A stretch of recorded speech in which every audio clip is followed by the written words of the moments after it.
కీర్తనలు 34వ కీర్తన 5వ చరణాన్ని చదువుకుందాం. వారు ఆయన తట్టు చూడగా వారికి వెలుగు కలిగెను, వారి ముఖములెన్నడును లజ్జింపకపోవును. వారు ఆయన తట్టు చూడగా వారికి వెలుగు కలిగెను. Those who look to him are radiant with joy. Those who look to him are radiant with joy. దేవుణ్ణి ఆశ్రయించువారు, దేవుని తట్టు చూచువారు, వారి యొక్క ముఖములంట ఎప్పుడు ప్రకాశవంతముగా ఉంటాయి, ఎప్పుడు సంతోషంతో ఉంటారు. వారు దేనికి కూడా సిగ్గుపడరు.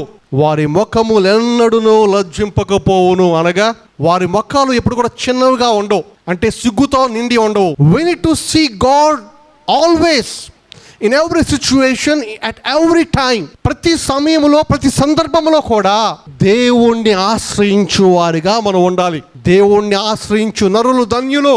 దేవుణ్ణి ఆశ్రయించుట వల్ల, ప్రతి విషయంలో దేవుని వైపు చూడటం వల్ల మనం పొందుకునే ఆశీర్వాదాలు ఎన్నో తెలుసా? పరిశుద్ధ గ్రంథంలో కీర్తనలు 34వ కీర్తన 10వ చరణంలో మనం చూస్తాం కదా, యెహోవాను ఆశ్రయించు వారికి ఏ మేలు కొదువై ఉండదు. నో ల్యాక్. సమస్తములో, ప్రతి విషయంలో దేవుడు మేలు చేస్తాడు. ఏ మేలు కూడా కొదువై ఉండదు. ఎవరికంట? దేవుణ్ణి ఆశ్రయించు వారికి. దేవుణ్ణి ఆశ్రయించు వారికి ఏ మేలు కూడా కొదువై ఉండదు. రెండోదిగా మనం చూస్తే సామెతలు 28వ అధ్యాయము 5లో మనం చూస్తాం కదా, యెహోవాను ఆశ్రయించువారు సమస్తమును గ్రహించుదురు. Good understanding. దేవుణ్ణి ఎవరైతే ఆశ్రయిస్తారో వారికంట దేవుడు చక్కటి గ్రహింపునిస్తాడు. Good understanding.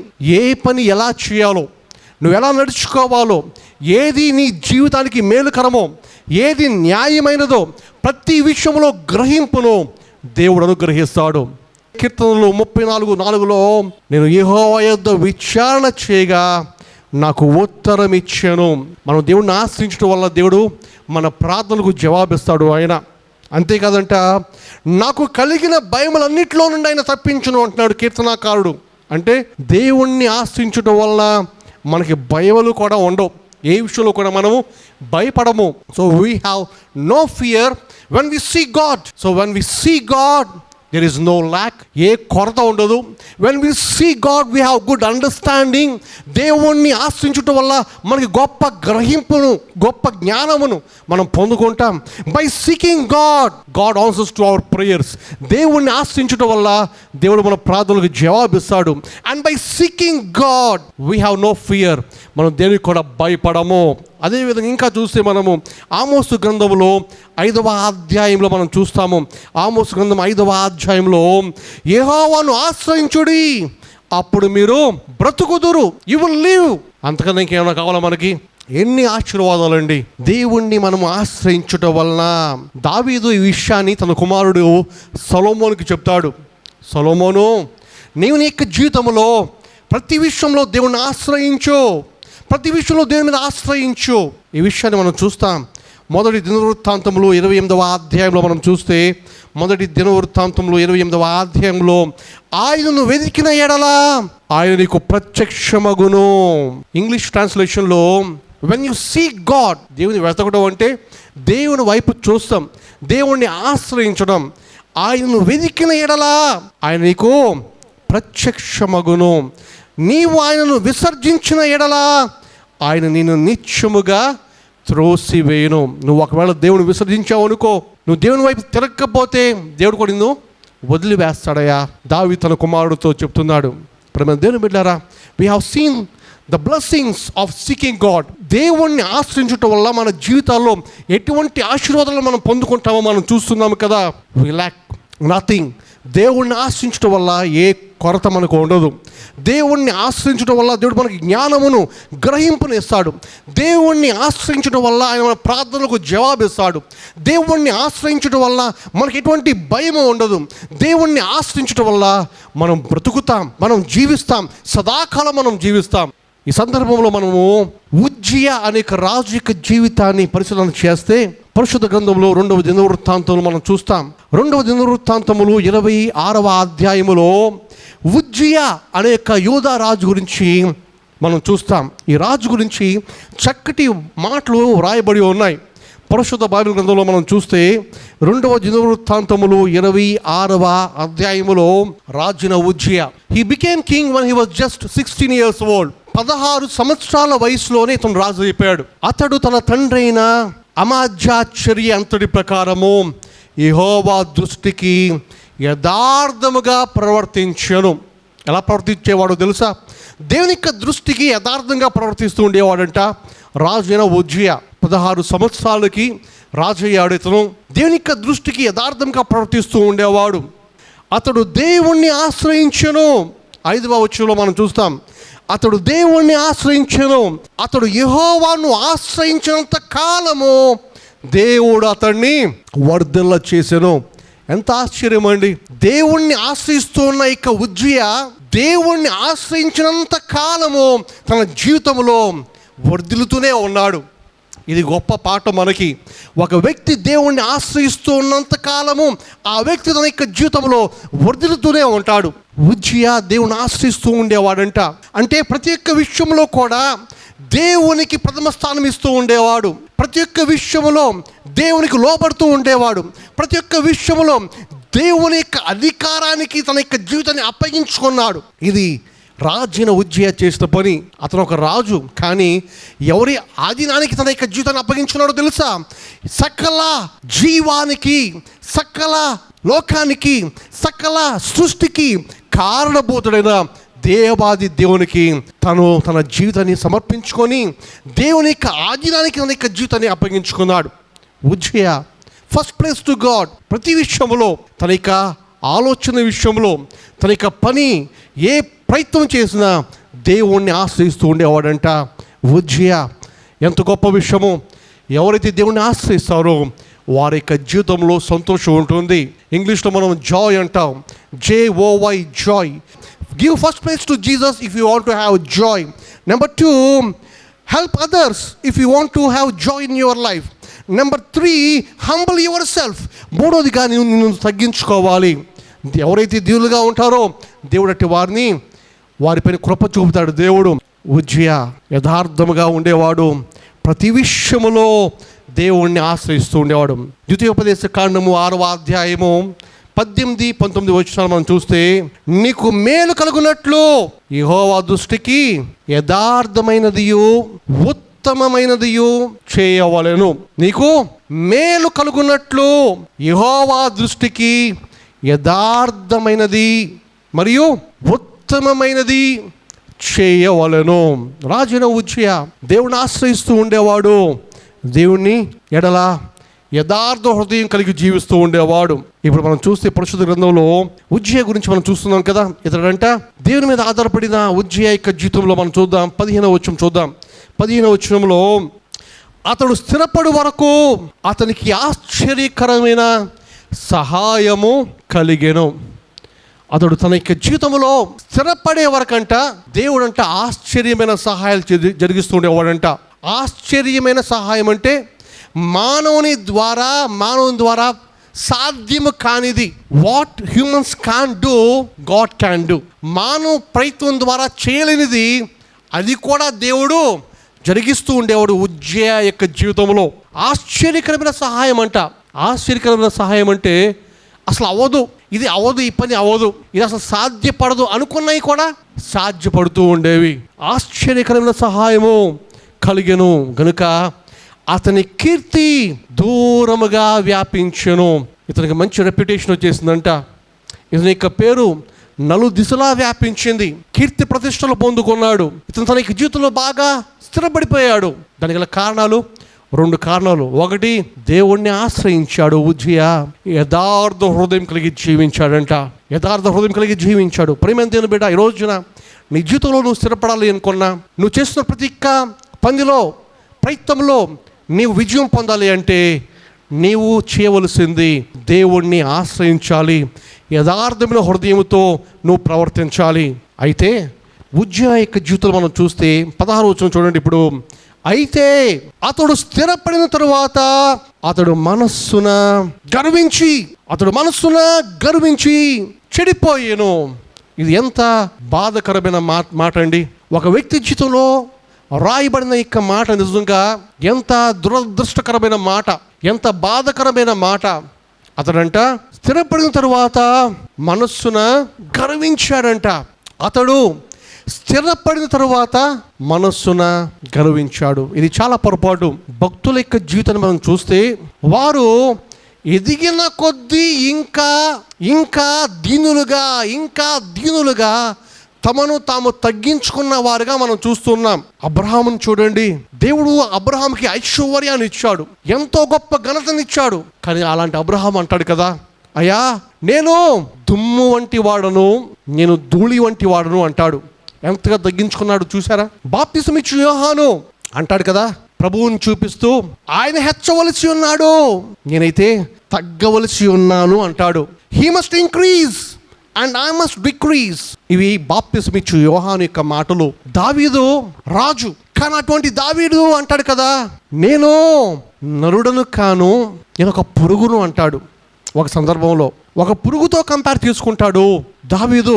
ఆ యొక్క శతాధిపతి అంటే అతని కింద 100 మంది సైనికులు ఉంటారు తనకి ఆధీనంలో, వెరీ పవర్ఫుల్. అలాంటి ఒక శతాధిపతి ప్రభు యొద్దకు వచ్చి అంటాడు కదా, అయ్యా నీవు నా ఇంటిలోనికి ప్రవేశించడానికి నేను పాత్రుడను కానయ్యా. I'm not worthy at all that you should enter into my house. నీవు నా యొక్క గృహంలోనికి ప్రవేశించుటకు నేను యోగ్యుడను కానయ్యా, నేను దానికి పాత్రుడను కాను. ఎంతగా తగ్గించుకున్నాడు.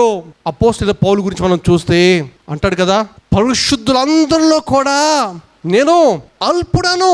ఎంతోమంది పరిశుద్ధులు, కానీ నేను వారందరిలో కూడా అల్పుడను అంటాడు అపోస్తలుడైన పౌలు. ప్రేమ దేవుని బిడ్డ, ఈ రోజున దేవుడిని హెచ్చించే కొద్దీ నువ్వు ఇంకా మనుషులకు దగ్గరగా ఉండాలి. దేవుడిని హెచ్చించే కొద్దీ ఇంకా నీవు అనేక మందికి సహాయకునిగా ఉండాలి. దేవుడిని హెచ్చించే కొద్దీ నువ్వు ఇంకా నీవు తగ్గించుకుంటూ ప్రభువును మహిమపరిచేవానిగా ఉండాలి. అటువంటి జీవితము నువ్వు కలిగి ఉన్నావా? రాజైన ఉజ్జియా గురించి మనం చూస్తే ఇతనిలో ఉన్న మార్పు, ఇతను బాగా హెచ్చించబడిన తర్వాత, తన జీవితంలో స్థిరపడిన తర్వాత ఇతనిలో ఏమొచ్చిందో తెలుసా? ఇతనిలో గర్వం వచ్చిందంట. ఇతనిలో గర్వం వచ్చి ఏం చేసిందంట? ఇతను చెడిపోయాడంట. అంటే దేవునికి దూరస్తుడైపోయాడు. అందుకని దీనికి వాక్యం హెచ్చరిస్తుంది.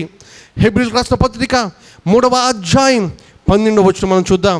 హెబ్రీయులకు రాసిన పత్రిక 3వ అధ్యాయం 12వ వచనం మనం చూస్తే, జీవము గల దేవుణ్ణి విడిచిపోనట్టి విశ్వాసము లేని దుష్ట హృదయమో మీలో ఎవని నందైనను ఒకవేళ ఉందేమో జాగ్రత్తగా చూచుకునుడి. ఈరోజు దేవుడు హెచ్చరిస్తున్నాడు. దేవుణ్ణి విడిచిపెట్టే దుష్ట హృదయము, దేవుని విడిచిపెట్టే హృదయము, అది ఎలాంటి హృదయమో తెలుసా? దుష్ట హృదయం అంట. తన యొక్క జీవితంలో మొదటిగా ఉజ్జియా ఎలాంటి హృదయం కలిగి ఉన్నాడంటే యథార్థ హృదయం కలిగి ఉన్నాడు. కానీ ఇప్పుడు చూస్తే ఉజ్జియాలోకి ఏమొచ్చిందంట? దుష్ట హృదయం వచ్చేసిందంట. అందుకని దేవుడు పదే చెప్తాడు, నీ హృదయం గురించి జాగ్రత్త పడు అంటాడు దేవుడు. Heart is the centre of life. మన జీవితానికి ఈ హృదయం అనేది కేంద్రం అండి కదా. It's the centre of life. ఇది కొట్టుకున్నంతకాలమే మనం జీవిస్తాం. దీనిలో నుంచే వస్తుందంట జీవం. సామెతల్లో మనం చూస్తాం 4వ అధ్యాయము 23లో, సామెతలు 4:23లో, నీ హృదయంలో నుండి జీవధారులు బయలుదేరును కాబట్టి అన్నిటికంటే ముఖ్యముగా నీ హృదయమును భద్రంగా కాపాడుకో. అన్నిటికన్నా ముఖ్యంగా నీ హృదయాన్ని భద్రంగా కాపాడుకో. దాంట్లో దుష్టత్వం ఉండకూడదు, దుష్ట హృదయం నీలో ఉండకూడదు. ఉజ్జియా అంతకుముందు యథార్థమైన హృదయం కలిగిన వాడు, కానీ ఇప్పుడు దుష్ట హృదయం కలిగిన వాడుగా మారిపోయాడు. అంటే అపవాదికి తన హృదయంలో చోటు ఇచ్చాడు. He gave his heart to devil, to Satan. చాలా మంది తమ హృదయాలను ఎవరి భర్తలకు ఇచ్చేస్తూ ఉంటారు. ఈ రోజున మన హృదయాన్ని ప్రభువైన యేసుక్రీస్తుకు మాత్రమే ఇచ్చేవారుగా ఉండాలి. When you give your heart only to Jesus, you will live forever. యేసయ్యకు నీ హృదయాన్ని ఇచ్చిన వారిగా నువ్వు ఉంటే నువ్వు నిత్యము జీవిస్తావు. నీ హృదయము ఎప్పుడు కూడా భద్రంగా ఉంటుంది. అంతేగాని వీడికి ఇచ్చాను ఆమెకి ఇచ్చాను ఉంటుంది హృదయాన్ని ఎవరి భర్తలకు ఇచ్చావుంటే నీకు క్షేమం ఉండదు, నీకు నెమ్మది ఉండదు, నీ జీవితంలో ఎటువంటి క్షేమము ఉండదు. కానీ నీ హృదయాన్ని యేసుకు ఇచ్చినప్పుడు నీ జీవితంలో ఎంతో క్షేమాన్ని చూస్తావు. నీ హృదయంలో, నీ జీవితంలో నెమ్మదిని చూస్తావు. రాజైన ఉజ్జియా అంతకుముందు తన యొక్క హృదయాన్ని దేవునికి ఇచ్చిన వాడు, యథార్థమైన హృదయం కలిగిన వాడు. కానీ ఇప్పుడంట ఏం జరిగింది? ఉజ్జియా తన యొక్క హృదయంలో మార్పు వచ్చింది. ఎదురంట దుష్ట హృదయం కలిగిన వాడిగా ఉన్నాడంట. దేవుడు విడిచిపెట్టేశాడు. వచ్చిన దేవుడు మళ్ళీ హెచ్చరిస్తాడు. జీవము గల దేవుణ్ణి విడిచిపోవునట్టి విశ్వాసము లేని దుష్ట హృదయం నీలో ఉందేమో, జాగ్రత్తగా పరిశీలన చేసుకో. ప్రేమైన దేవుని బిడ్డ, ఇంతకుముందు నీకున్న భక్తి, ఇంతకుముందు నీకున్న ప్రార్థనా జీవితము, ఇంతకుముందు నీకున్న ఆ మంచి జీవితము, విశ్వాస జీవితము ఇంకా నువ్వు కలిగి ఉన్నావా? నా కుమారుడా, నీ హృదయము నాకిమ్ము, నా మార్గములు నీ కన్నులకు ఇంపుగా ఉండనిమ్ము. ఇది ప్రభు ప్రతి ఒక్కరికి ఇచ్చే పిలుపు. God is calling everyone, my daughter and my son, give your heart to me. ప్రభు పిలుస్తున్నాడు, నా కుమారుడా, నీ హృదయము నాకిమ్ము, నా మార్గములు నీ కన్నులకు ఇంపుగా నుండనిమ్ము. నువ్వు ఏ మార్గంలో వెళ్తున్నావో ఈరోజు ప్రభు ఆయన మార్గంలోకి నిన్ను ఆహ్వానిస్తున్నాడు. నువ్వు ఒకవేళ జారిపోయావేమో, దీనికి మార్గం నుంచి నువ్వు వేరుగా జీవిస్తున్నావేమో, అయితే ప్రభు నిన్ను మళ్ళీ ప్రేమతో ఆహ్వానిస్తున్నాడు. యేసు మార్గంలోకి వస్తావా? యేసు యొక్క ప్రేమను నీవు అందుకుంటావా? యేసుకి నీ హృదయాన్ని సమర్పిస్తావా? ప్రేమ దేవుని బిడ్డ, ఉజ్జియా యొక్క జీవితంలో దేవుని అతడు ఆశించినంత కాలము వర్ధిల్లాడు, అతని కీర్తి వ్యాపించింది. కానీ అతడు స్థిరపడిన తరువాత దుష్ట హృదయానికి చోటిచ్చాడు, దేవునికి వ్యతిరేకంగా జీవించాడు. ఇతడంట దేవుని యొక్క మందిరంలోనికి, దేవుని యొక్క సన్నిధిలోనికి అడుగు పెట్టాడంట. దూపము వేటుకై దేవుని యొక్క మందిరంలోనికి ప్రవేశించాడు. ఎలాంటి హృదయంతో తెలుసా? నువ్వు దేవుని యొక్క మందిరంలోకి రావాలంటే నీకు పరిశుద్ధమైన హృదయం ఉండాలి.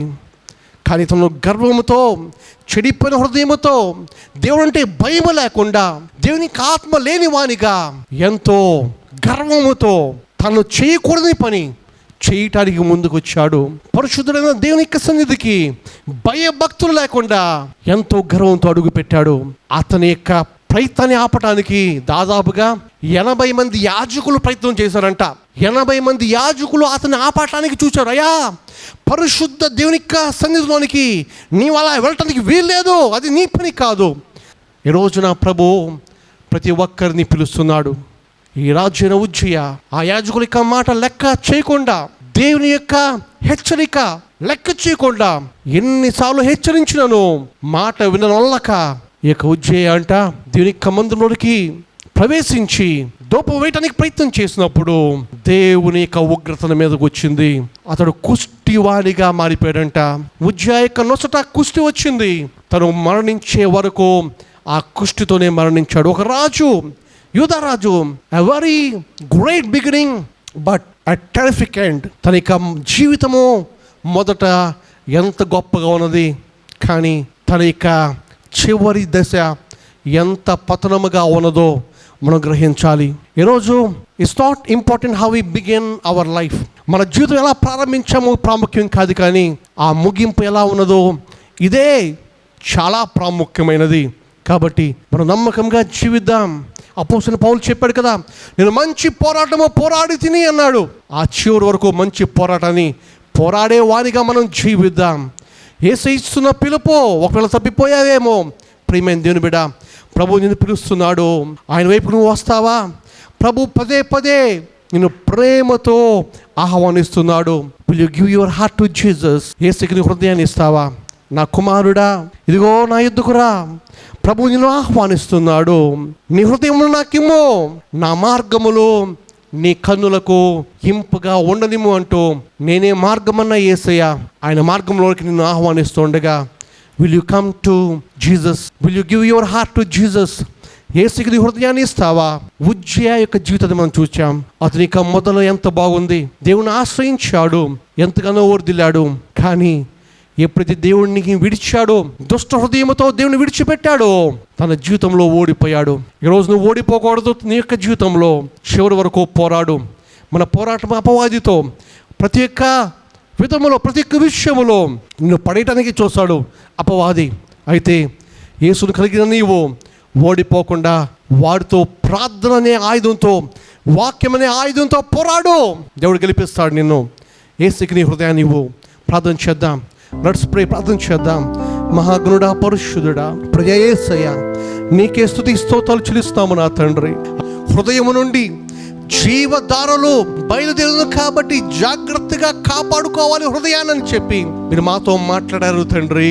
అవును నా తండ్రి, విశ్వాస సంబంధమైన జీవితాన్ని జీవించడానికి తండ్రి అయా మమ్మల్ని నీ యొక్క వాక్యంతో బలపరుస్తున్నారు. నీకు వందనాలు తండ్రి. విశ్వాసం లేని దుష్ట హృదయము మాలో ఉండకూడదని చెప్పారయ్యా. యేసయ్యా, హృదయములను అంతరింద్రియములను పరిశీలించి పరిశోధించే గొప్ప దేవా, నీకు విరోధముగా మా హృదయంలో ఉన్న పాపాన్ని తండ్రి అయా తుడిచివేయండి. నీ రక్తంతో ప్రతి ఒక్కరిని కడగమని ప్రార్థన చేస్తాను తండ్రి. ఎంతమంది నీ యొద్దకు వచ్చి ఉన్నారో, ఎంతమంది వారి యొక్క హృదయాలు నీకు అప్పగించుకొని ఉన్నారో తండ్రి, ప్రతి వారిని మీరు దీవించమని ప్రార్థన చేస్తాను తండ్రి. ప్రతి కుటుంబములో క్షేమము, సంతోషము, ఆనందము, సమాధానము, సఖ్యత అనుగ్రహించండి తండ్రి. అయా రక్షణ ఆనందాన్ని కలగజేయండి నా తండ్రి. దుర్దినాల్లో మేము జీవిస్తూ ఉండగా తండ్రి, లోకం వైపు చూడక, లోక ఆశల వైపు చూడకుండా అయా కేవలం నిన్ను చూస్తూ, నిన్ను కలిగి నీ ద్వారా జీవించే అనుభవాన్ని ప్రతి ఒక్కరికి దయచేయండి తండ్రి. Faith and deeds ministries Calvary power చర్చ్ని మీరు దీవించి వర్ధలచేయండి తండ్రి. అయ్యా ప్రతి ఒక్క యాక్టివిటీని మీరు దీవించి ఆశీర్వదించండి నా తండ్రి. సంఘస్థులను, సంఘ బిడ్డలను అయా మీరు దీవించండి. ఇంకా సంఘ సరిహద్దులు విశాలపరిచి అనేక నూతన ఆత్మలను అయా నీ యొక్క సన్నిధికి నడిపించమని ప్రార్థన చేస్తున్నాను తండ్రి. తండ్రి ఇంకొన్ని ఘనమైన పాత్రలను వాడుకోండి తండ్రి. విన్న వాక్యం ప్రతి హృదయంలో మీరు ఫలింపచేయమని అయా ఉజ్జయవలే ఏ ఒక్కరూ కూడా జీవించక చివరి వరకు అపోస్తలుల పౌలు వలె నమ్మకంగా జీవించే భక్తిని, బుద్ధిని మా అందరికీ దయచేయమని, మీరే మహిమ, ఘనత, ప్రభావాన్ని పొందుకొనమని యేసు నామమున అడిగి వేడుకుంటున్నాను పరమ తండ్రి. ఆమేన్.